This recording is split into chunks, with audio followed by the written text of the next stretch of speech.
પાઠ 2 વાર્તા રે વાર્તા. પ્રશ્ન 1. નીચેના દરેક પ્રશ્નોના ઉત્તર માટે આપેલા વિકલ્પોમાંથી સાચો વિકલ્પ શોધી તેનો ક્રમ અક્ષર પ્રશ્નની સામે આપેલા બોક્સમાં લખો. 1. બાળકોને વાર્તા કહેનાર ગુરુજીનું નામ શું છે? જવાબ છે બી. કરુણાશંકર. 2. હાથી ખાતો હતો તે આંબા પરની કેરી કેવી હતી? જવાબ છે બી. આપેલ તમામ, એટલે કે રસદાર, કસદાર, ખટમધુરી. 3. કાગડીના માળામાં કેટલા ઈંડા હતા? જવાબ છે સી. 3. 4. કાગડીએ હાથીની ફરિયાદ સૌપ્રથમ કોને કરી? જવાબ છે એ. નાતના પંચને. 5. નાતનો મુખી કાગડીને ક્યાં લઈ ગયો? જવાબ છે બી. રાજા ગરુડના દરબારમાં. 6. હાથીની ધર્મની બહેન કોણ હતી? જવાબ છે બી. કબૂતરી. 7. કોને પોતે કરેલા પાપનો પસ્તાવો હતો? જવાબ છે બી. હાથીને. 8. હાથી વનમાં પાછું ફરે છે ત્યારે કોણ હર્ષના ગીત ગાય છે?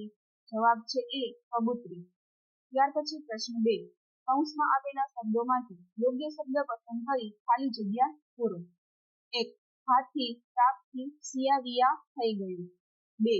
કેરી ખાવાથી હાથીની તરસ છીપી અને તેના કોઠે ટાઢક વળી. 3.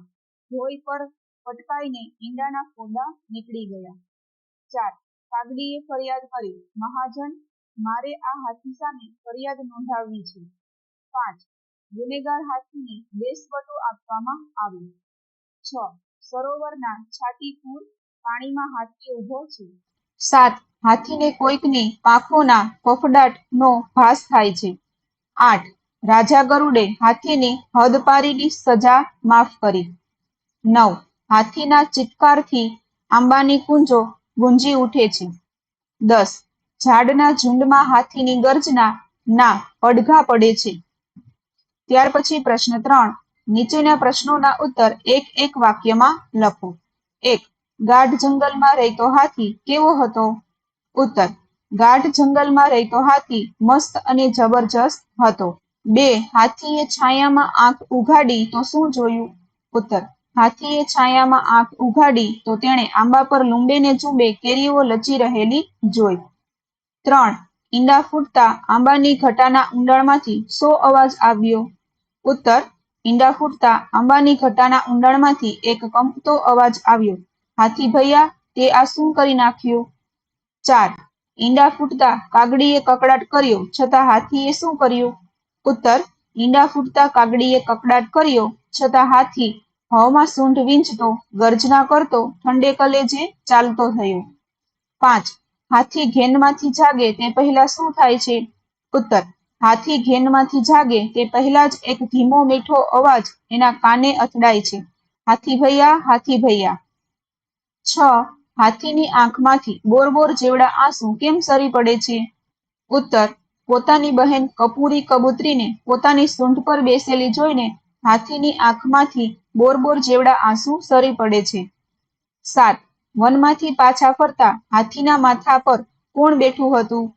ઉત્તર. વનમાંથી પાછા ફરતા હાથીના માથા પર ધોળી કબૂતરી બેઠી હતી. ત્યાર પછી પ્રશ્ન 4. નીચેના પ્રશ્નોના ઉત્તર 2-3 વાક્યોમાં લખો. 1. કાગડીએ શા માટે કકળાટ મચાવી મૂક્યો? ઉત્તર. હાથીએ ગેલમાં આવીને આંબાની એક ડાળી કે જેના પર કાગડીના માળામાં તેના 3 ઈંડા હતા તેને તોડી નાખ્યા હતા. કાગડીના 3ય ઈંડા ફૂટી જવાથી તેણે કકળાટ મચાવી મૂક્યો. 2. કાગડીએ નાતના પંચને શી ફરિયાદ કરી? કેમ? ઉત્તર. કાગડીએ નાતના પંચને ફરિયાદ કરી કે હાથીએ વાંક ગુના વગર તેના ઈંડા ફોડી નાખ્યા છે. તેણે તેના બચ્ચાની હત્યા કરી છે.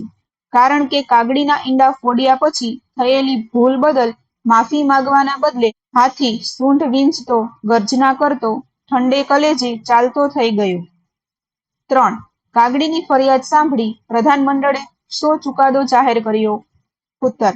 કાગડીની ફરિયાદ સાંભળી પ્રધાનમંડળે ચુકાદો આપ્યો કે ગુનેગાર હાથીને દેશવટો આપવામાં આવે. આ સજાનો બાજ સેનાપતિ તરત જ અમલ કરે. 4. ગરુડ રાજાના દરબારનું વર્ણન કરો. ઉત્તર. ગરુડ રાજાના દરબારમાં ગીધની ચોકી છે. ડેલીએ કુકડાની પડઘમ ગાજે છે. મેડીએ બુલબુલની શરણાઈ વાગે છે. ચોકમાં ન્યાયની ધજા ફરફરે છે. રાજા ગરુડ સભા ભરીને બેઠા હોય છે અને તેમાં હંસનું પ્રધાન મંડળ બિરાજ્યું હોય છે. 5. બાજ સેનાપતિએ જોયું ત્યારે હાથી સરોવરના પાણીમાં શું કરતો હતો? ઉત્તર. બાજ સેનાપતિએ જોયું ત્યારે હાથી સરોવરના છાતીપુર પાણીમાં ઊભો ઊભો સૂંઢમાંથી પાણીના ફુવારા ઉડાડી સ્નાન કરતો હતો. ઘડીકમાં કામળવનમાં ધમસાન મચાવતો હતો તો ઘડીકમાં સૂંઢ ઊંચી કરી ઘેરા નાદે આનંદનો ચિત્કાર કરતો હતો. 6.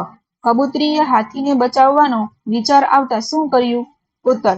કબૂતરીએ હાથીને બચાવવાનો વિચાર આવતા સવારના પહેલા કિરણની સાથે જ ઉડી નીકળી. તેણે વન વટાવ્યું, ડુંગરની દિવાલ ઓળંગી અને પોતાના હાથી ભૈયાની શોધમાં નીકળી પડી. 7. હાથીને કબૂતરી તેની ભૂલ વિશે શું કહે છે? ઉત્તર. હાથીને કબૂતરી તેની ભૂલ વિશે કહે છે, ભૈયા, આનંદમાં આવેગમાં તું ભાન ભૂલ્યો, ન કરવાનું કરી બેઠું. તારે મન તો હસવું હતું, પણ પેલી બિચારી કાગડીના ઈંડાનો ઘાણ નીકળી ગયો. 8. હાથીને કઈ વાતનો પસ્તાવો થયો હતો? કેમ? ઉત્તર. હાથીને પોતે નિર્દોષ કાગડીના ઈંડા ફોડી નાખીને કરેલા પાપનો પસ્તાવો થયો હતો, કારણ કે તે આનંદના આવેગમાં આવીને પોતાનું ભાન ભૂલી ગયો હતો અને નિર્દોષ કાગડીના ઈંડા હતા તે ડાળી તોડીને તેના ઈંડા ફોડી નાખ્યા હતા. ત્યાર પછી પ્રશ્ન 5. નીચેના પ્રશ્નોના ઉત્તર 4-5 વાક્યોમાં લખો. 1. હાથી જે સરોવરમાં હતો તેનું અને તેની આસપાસનું વર્ણન કરો. ઉત્તર. હાથી જે સરોવરમાં બેઠો હતો તેનું પાણી હિલોળા લઈ રહ્યું હતું. ચોપાસ વનરાઈ વિસ્તરી હતી. ઝાડના ઝુંડમાં પંખીઓ કલગાન કરી રહ્યા હતા. મોર ગહેકી રહ્યો હતો. કોયલ ટહુકી રહી હતી. કબૂતર ઘૂંઘવી રહ્યું હતું. હોલો ઘૂઘૂ કરી રહ્યો હતો અને કમળવનનો મીઠો પવન હૈયામાં હર્ષ ભરી રહ્યો હતો. 2. પક્ષીઓએ હાથીને હદપાર કેવી રીતે કર્યો? ઉત્તર. સરોવરમાં સ્નાન કરી રહેલા હાથી પર બાજ સરદાર તીર વેગે ધસીને તીણી ચાંચનો જોરદાર ઘા મારે છે.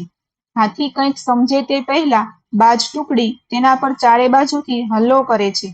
ધમપછાડા કરતો હાથી પાણીમાંથી બહાર નીકળી સામેના ખુલ્લા માર્ગ પર દોડે છે.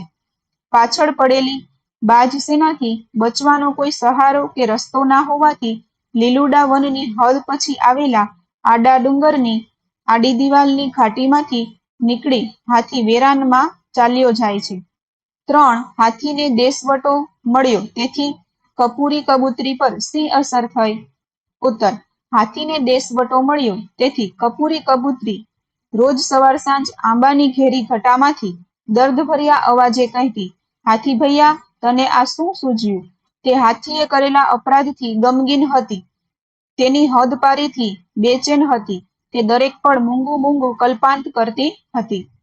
4. કબૂતરી હાથીને શોધવા નીકળી ત્યારે તેણે શું શું જોયું? ઉત્તર.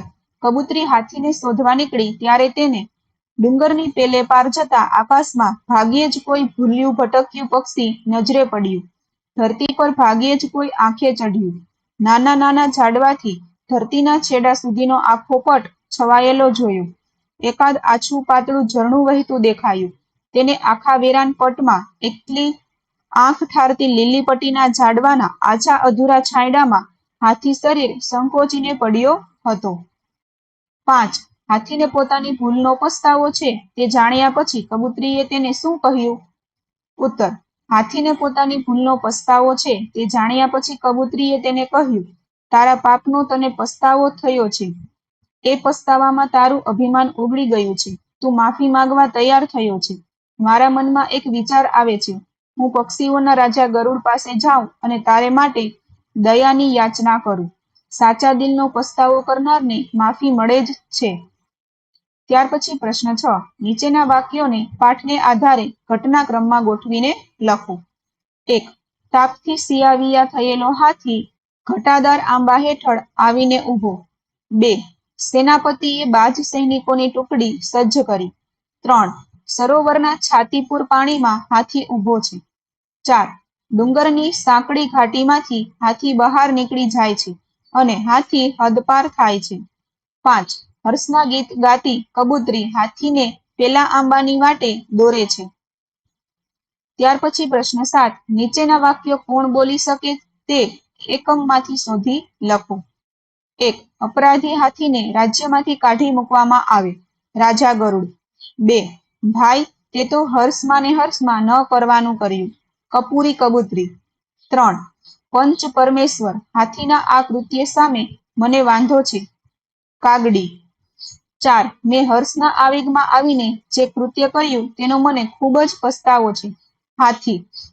5 તું તારા અપરાધની ક્ષમા ઈચ્છે છે એમ હું પક્ષીરાજ ગરુડ પાસે જઈને કહીશ. કપૂરી કબૂતરી. ત્યાર પછી પ્રશ્ન 8 આ પાઠમાંથી પ્રાણીઓના અવાજ રજૂ કરતા વાક્યો શોધીને લખો. 1 મોર વર્ષા ઋતુના આગમને ટેહુક ટેહુક ગહેકે છે. 2 કોયલ આંબા ડાળે મધુર સ્વરે કૂંજે છે. 3 કબૂતર ગળું ફૂલાવી ઘૂ ઘૂ કરે છે. 4 હોલો પ્રભુ તું બોલે છે. 5 કુકડો સૂર્યોદય થતાની સાથે જ કુકડે કૂક કરે છે. ત્યાર પછી પ્રશ્ન 9 કૌંસમાં આપેલા શબ્દોનો ઉપયોગ કરી ખાલી જગ્યા પૂરો. 1 હાથીએ સડાક કરતી સૂંઢ ઉંચકી. 2 હાથીએ એક ડાળીને પકડમાં લીધી અને કડડડ ડાળી તૂટી પડી. 3 હાથીએ હળવેક રહીને સૂંઢ ઉંચકી. 4 હાથી હાંફળો ફાંફળો દોડ્યો જાય છે. 5 બાજ સરદાર હવામાંથી તીર વેગે હાથી પર ધસે છે. ત્યાર પછી પ્રશ્ન 10 નીચેના વાક્યોમાં રેખાંકિત નામનો પ્રકાર આપેલા વિકલ્પોમાંથી શોધીને ક્રમ અક્ષર બોક્સમાં લખો. 1 રાજાની પ્રજા સુખમાં છે. જવાબ છે ડી સમૂહવાચક. 2 મને ભૂખ લાગી છે. જવાબ છે એ ભાવવાચક. 3 જળ એ જીવન છે. જવાબ છે બી દ્રવ્યવાચક. 4 અમે મથુરા જવાના છીએ. જવાબ છે ડી વ્યક્તિવાચક. 5 દયા ધર્મનું મૂળ છે. જવાબ છે બી ભાવવાચક. ત્યાર પછી પ્રશ્ન 11 રેખાંકિત શબ્દોનું નીચેના કોષ્ટકમાં વર્ગીકરણ કરો.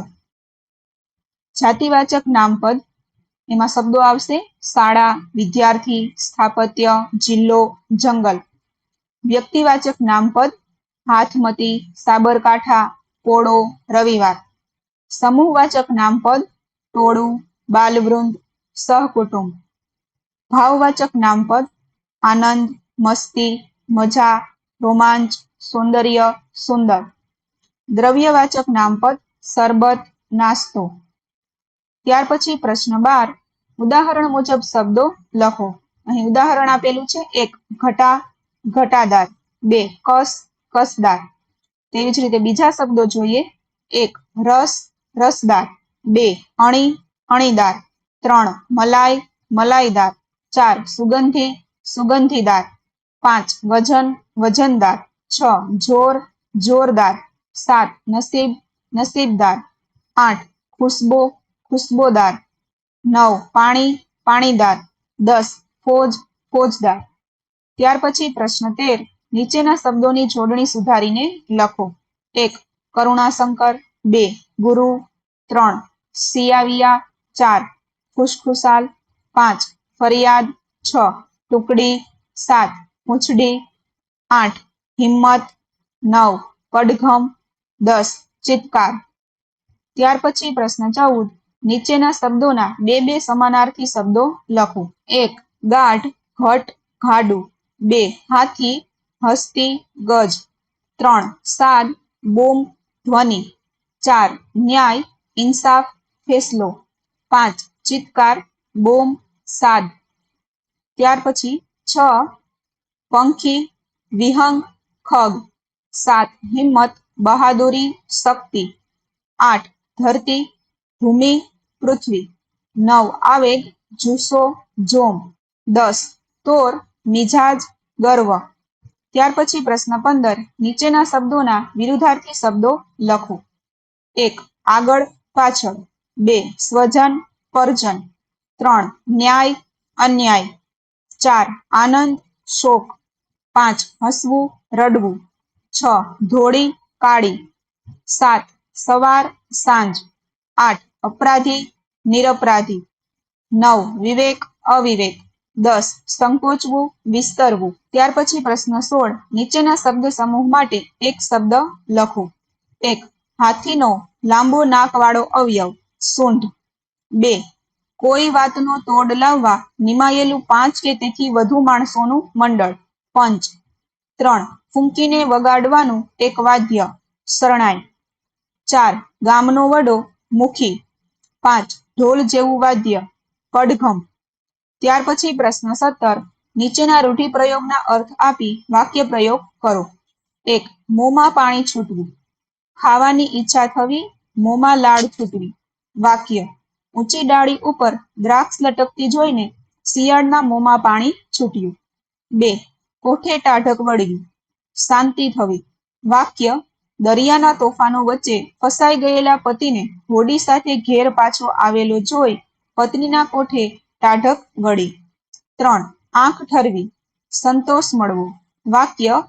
દીકરાને સંસ્કારી કન્યા મળી એટલે માની આંખ ઠરી. 4. આંખે ચઢવું. અદેખાઈ થાય એવી રીતે કોઈ બીજાને દેખાવું. વાક્ય. વર્ગમાં તોફાન કરનાર તરીકે પ્રતીક શિક્ષકની આંખે ચઢ્યો. 5.